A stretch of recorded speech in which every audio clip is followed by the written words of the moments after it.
আসসালামু আলাইকুম রহমতুল্লাহি ওয়া বারাকাতুহু। সম্মানিত প্রিয় মুসলিম ভাই ও বোনেরা, আজকে আপনাদের মাঝে আলোচনা করব পাঁচ ওয়াক্ত নামাজের সময়সূচি, তাহাজ্জুদ, সেহরির শেষ সময়, ইশরাক, চাস্তে নামাজের সময়সূচি, ইফতারের শেষ সময়, নামাজের নিষিদ্ধ অক্তসমূহ, প্রত্যেকটা জেলা বিভাগগুলোর নামাজের সময়সূচি।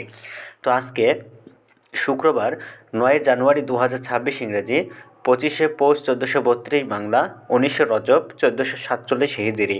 ঢাকার মধ্যে পার্শ্ববর্তী এলাকার নামাজের সময়সূচিগুলো তুলে ধরবো, তারপরে অন্যান্য জেলা বিভাগগুলোর নামাজের সময়সূচি তুলে ধরবো।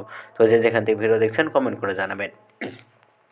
আজকে ঢাকার মধ্যে পার্শ্ববর্তী এলাকার ফজরের নামাজ রক্ত শুরু হবে 5টা 24 মিনিটে, শেষ হবে 6টা 42 মিনিটে। জোহরের নামাজ রক্ত শুরু হবে 12টা 9 মিনিটে, শেষ হবে 3টা 50 মিনিটে।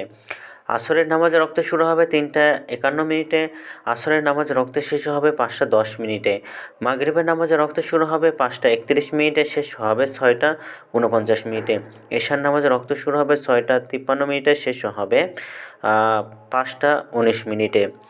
আজকের সেহরির শেষ সময় হলো 5টা 18 মিনিটে, আর আজকের ইফতারের সময় হলো সন্ধ্যা 5টা 31 মিনিটে।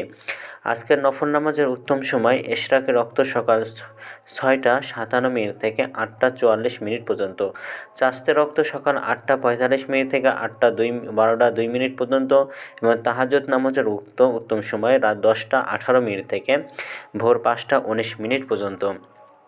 আজকের নামাজের নিষিদ্ধ ওয়াক্ত হলো 3টার সময়, সকালে 6টা 43 থেকে 6টা 56 মিনিট পর্যন্ত, দুপুরে 12টা 3 থেকে 12টা 8 মিনিট পর্যন্ত, এবং সন্ধ্যায় 5টা 11 থেকে 5টা 27 মিনিট পর্যন্ত। এই ছিল ঢাকার মতো পার্শ্ববর্তী এলাকার নামাজের সময়সূচি। এখন আলোচনা করব বিভাগীয় শহরের জন্য উল্লিখিত সময়ের সঙ্গে। যেসব বিভাগের সময় আপনারা যোগ বিয়োগ করবেন তা হলো এই, অর্থাৎ বিয়োগ করবেন চট্টগ্রামে 5 মিনিট এবং সিলেটে 6 মিনিট কম করবেন ঢাকার মতো পার্শ্ববর্তী এলাকার নামাজের সময়সূচি থেকে, এবং যোগ করবেন খুলনাতে 3 মিনিট, রাজশাহীতে 7 মিনিট, রংপুরে 8 মিনিট, বরিশালে 1 মিনিট বেশি করবেন। ঢাকার মতো পার্শ্ববর্তী এলাকার যে নামাজের সময়সূচিটা রয়েছে সেখান থেকে এই 4টা বিভাগে একটু বেশি করবেন, তাহলেই হবে। তো আজকের ভিডিওটি পর্যন্ত ছিল, আর এই সূত্রকে নিয়েছি ইসলামিক ফাউন্ডেশন থেকে। ভিডিওটি ভালো লাগলে অবশ্যই চ্যানেলটি সাবস্ক্রাইব করে পাশে থাকবেন। ধন্যবাদ সকলকে। আসসালামু আলাইকুম ওয়া রাহমাতুল্লাহি ওয়া বারাকাতুহু।